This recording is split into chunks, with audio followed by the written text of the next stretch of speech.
আজ আমি আপনাদের বানিয়ে দেখাবো যে আলু দিয়ে খুব সহজেই এরকম একটি টিফিন তৈরি করে নিতে পারবেন, যেটি বাচ্চারা খেতে খুবই পছন্দ করে। চলো বানিয়ে নিই। এদিকে আমি কড়াইয়ে সর্ষের তেল গরম করতে বসিয়ে দিয়েছি।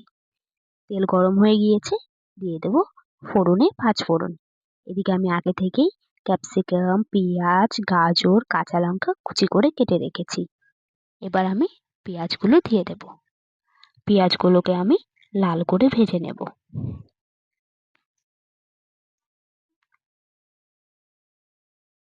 পেঁয়াজগুলো এখানে আমার লাল করে ভাজা হয়ে গিয়েছে। এবার আমি এর মধ্যে দিয়ে দেব কুচো করে কেটে রাখা গাজর।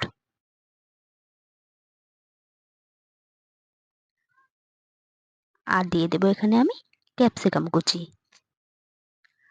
আপনারা চাইলে মন পছন্দ অন্য কোনো সবজিও দিয়ে দিতে পারেন, আপনাদের যেটা ভালো লাগে। এবার আমি এখানে সামান্য নুন দিয়ে দেব। নুন দিয়ে এবার এগুলোকে আমি ভেজে নেব।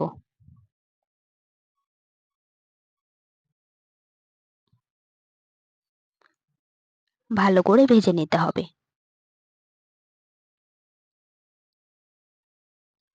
এবার আমি এর মধ্যে দিয়ে দেব কুচো করে কেটে রাখা কাঁচা লঙ্কা। ঝালটা আপনাদের যেটা পছন্দ ওটা দিয়ে দেবেন। এবার আমি নেড়েই ঢাকা দিয়ে দেব, যাতে সমস্ত সবজিগুলো আমার সেদ্ধ হয়ে যায়। 5 থেকে 6 মিনিট পর ঢাকা তুলে নেব। এদিকে আমার সবজিগুলো সেদ্ধ হয়ে গিয়েছে। এবার এগুলোকে আমি লাল করে ভেজে নেব।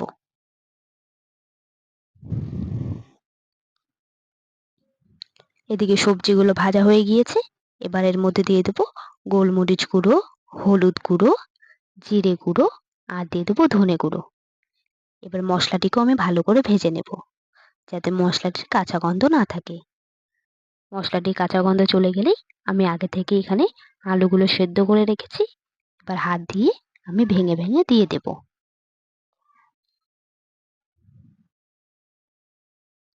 এবার স্বাদ মতো নুন দিয়ে দেব। এবার আলুটির সঙ্গে সবজিগুলোকে আমি ভালো করে মিশিয়ে নেব।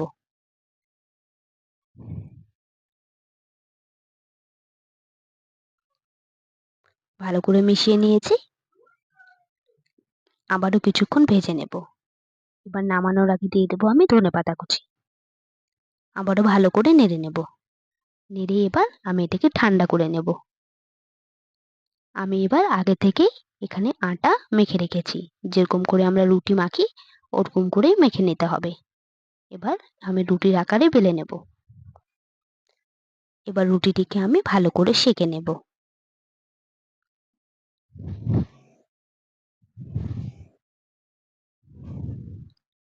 রুটিটিকে ভালো করে সেঁকে নিতে হবে, যাতে কোনো কাঁচা না থাকে।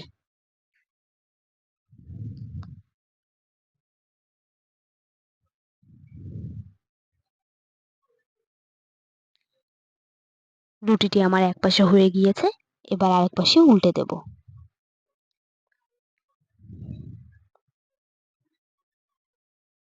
এরকম ভাবেই উল্টে পাল্টে আমি ভালো করে সেঁকে নেব।